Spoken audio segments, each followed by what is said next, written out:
Mag-ukol tayo ng pasasalamat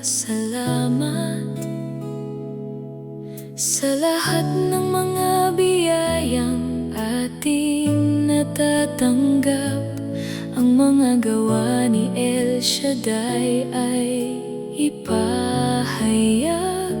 pangalan niya ay ating itanyag.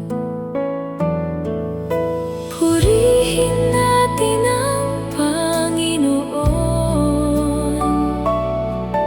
purihin siya sa habang panahon.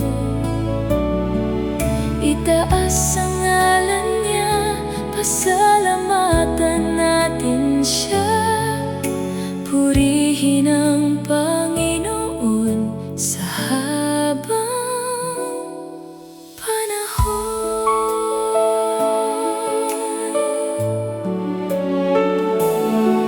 Mag-ukol tayo ng pasasalamat